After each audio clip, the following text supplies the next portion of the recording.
pretty good. I'm good, but I'm nowhere near as good as this. Look at that. Get some weird underwater effect by adding salt to your pictures. And I go out and about for another big art attack. And how's about a way of getting perfect pictures every single time? You know, lots of people say to me, I can't draw, or, hey, Neil, how'd you draw that? Or, show me how to draw this, or, how can I be better at art? Well, do you want to know my secret? Sketch lightly first. When you're drawing the picture, painting the picture, whatever you're doing, sketch it lightly first. The lighter the better. That way, you can adjust your mistakes as you go, and people won't see them because they're so light.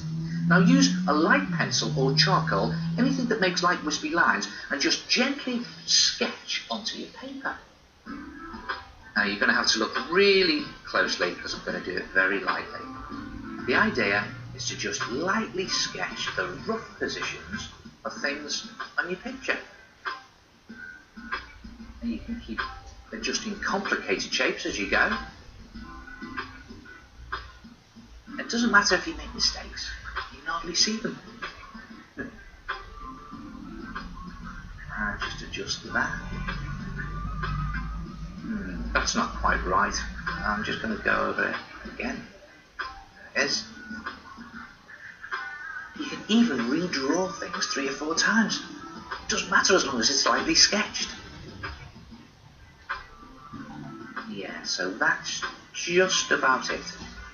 Now, okay, it's a bit of a mess, but it doesn't matter because it's so lightly sketched, you won't see that lot when it's finished, because when you're happy with your rough sketch, you just go over it with heavier lines.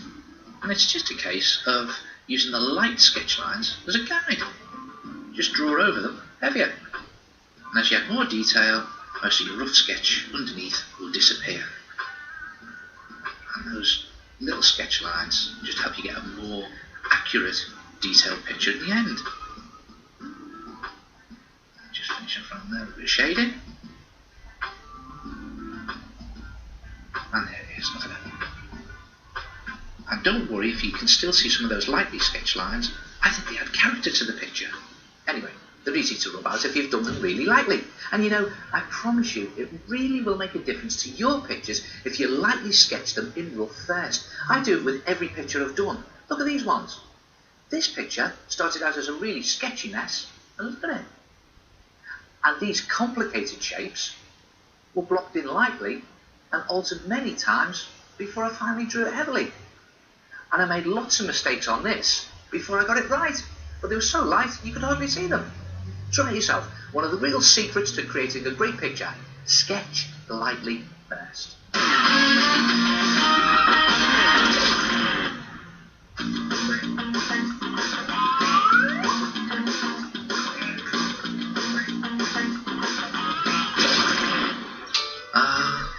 The good old countryside, where people enjoy themselves in their favourite pastime, taking a stroll by the riverbanks, nature in its full glory, and artists there to do a big art attack.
lovely, tranquil, big heart attack.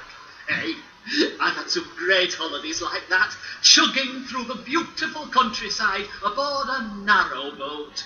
I even made a model of one recently. Do you want to see it? A narrowboat! To get it, a narrowboat!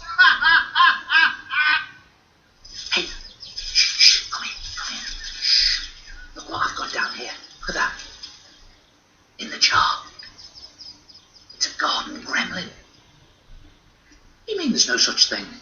They're easy to make. In 4 easy parts. A 4-part attack.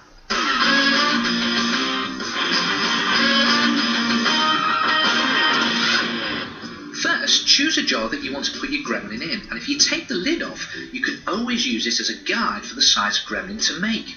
Then, a scrunched up ball of newspaper makes a good body. Just tape on a smaller piece of newspaper to form a neck, and then another more oval-shaped ball that's a bit smaller than the body, and you tape that on for the head. And don't forget to use plenty of tape to make it nice and strong. So that's the body. Now if you use the lid as a guide, you know it'll fit into the jar, and you see I've left plenty of room for his arms and legs. It's okay, let's give him some arms and legs. For his arm, just cut a square of newspaper and then roll it up and just twist it a little bit. And the idea is to just open a little bit of the end out and flatten it to make a little hand. Then place the arm onto the body and tape it into place. Now to get the shape, you have to bend it at the elbow and take the hand into position under the chin. And just pop on some tape. And the idea is to make another arm in exactly the same way and tape that into place. For legs, twist and shape some newspaper into a chicken drumstick shape and tape that into position on the body. That's a little fiddly. Keep going because it will look fantastic. On it goes. And then bend the leg into the middle to make a knee joint, and make another leg in exactly the same way and tape that into position. And for the feet, cut 2 cardboard shapes, pad them out with some newspaper and tape those at the end of the legs.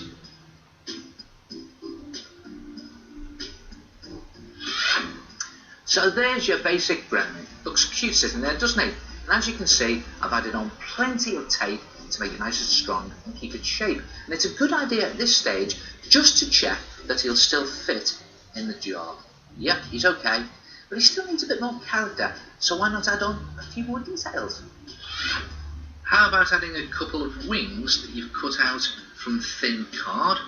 Pop those on the back into position and tape them into place.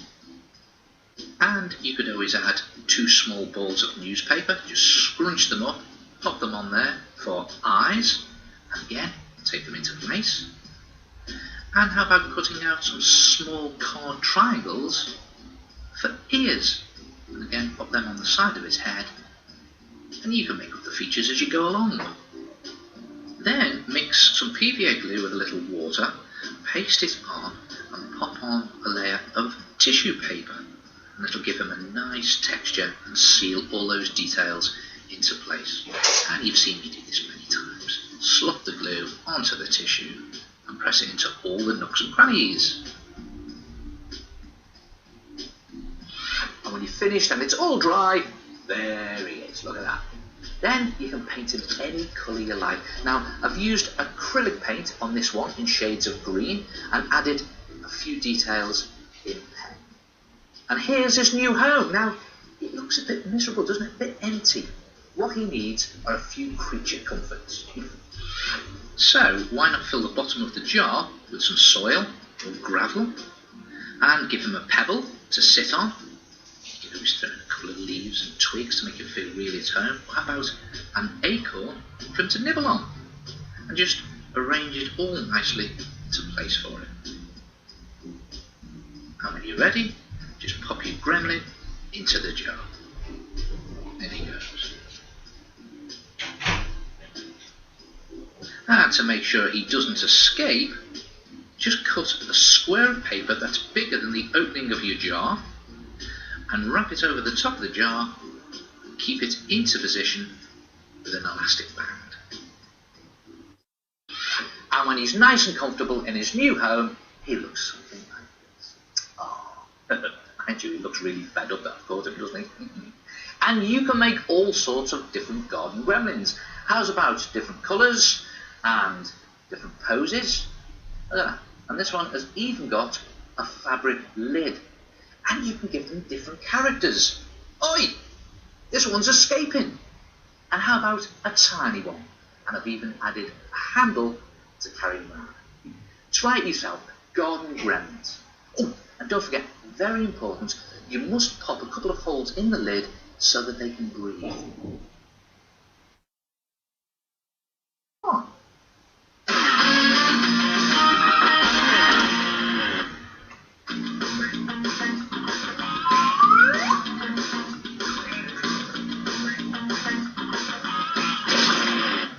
Hey, it's amazing what some artists can do with an enormous block of ice and a chainsaw. Don't believe me? Just take a look at this art attack.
It certainly sent a chill down my spine. And remember, Wayne is a professional sculptor, so I do not want to hear of anyone messing around with dangerous tools. I spent all day working on an intricate ice sculpture using a plastic knife and a toothpick. Do you want to see it? Oh, I left the central heating on and it's all melted. Oh, why does nothing ever go right for me? Oh. You know, you can get ideas for your art stuff from anywhere. Walking down the street, going on holiday, even watching the telly. Do you know where I get some of my ideas from? The art attacks that you send in. They're brilliant. Thank you. And they're all in the Art Attack Gallery.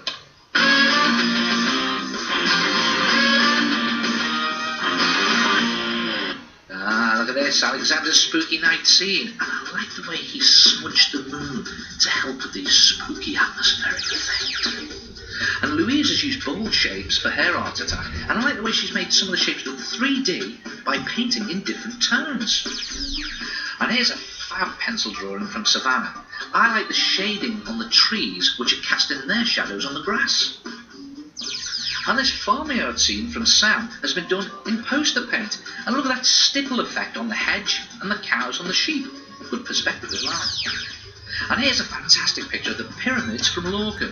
And I like the contrast between the corrugated paper of the pyramids and the real sand on the ground. Yeah, great art attack, Lorcan. I love using things like sand as an art material. In fact, that has inspired me to play around and experiment with different types of materials. And you know what I've discovered? a brilliant new way of using this stuff, ordinary table salt. First, you need to wet a piece of paper or thin card. Just splosh it on using a nice big brush so you can cover it quickly. Then, when it's nice and wet, it's time to add a splash of colour. Take some light blue watercolour and wash it over the wet paper. Now, you could use watered down poster or powder paint for this. Just make sure that it's nice and wishy-washy.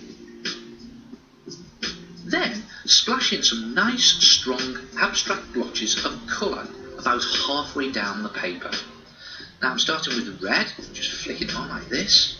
There it goes. And how's about some orange?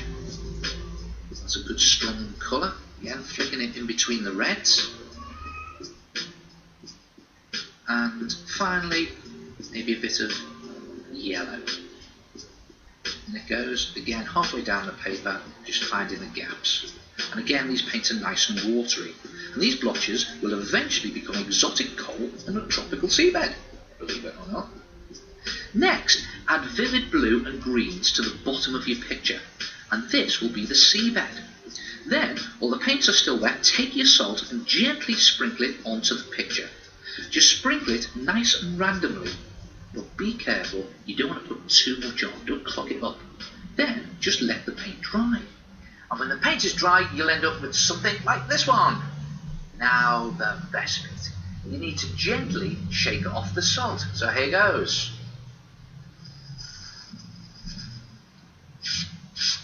Here you go. Look at that. And as you can see, where the salt has settled on the picture, it's reacted with the paint, and as if by magic, it's turned the paint into a tropical coral effect. Now, it looks great like this, but you can use this as a sort of backdrop to paint on more detail. Just check these out. On this one, I've painted some tropical fish swimming around in the coral. And this effect is good for other kinds of pictures too. Look at this, a snowy landscape done with different types of blue. Or even a woodland scene in autumn. Brilliant, aren't they? Try it yourself, saltwater coral pictures. And don't forget to check out the website for fact sheets on this and all the other art attacks on the show. And I'll see you next time. Ta-ra!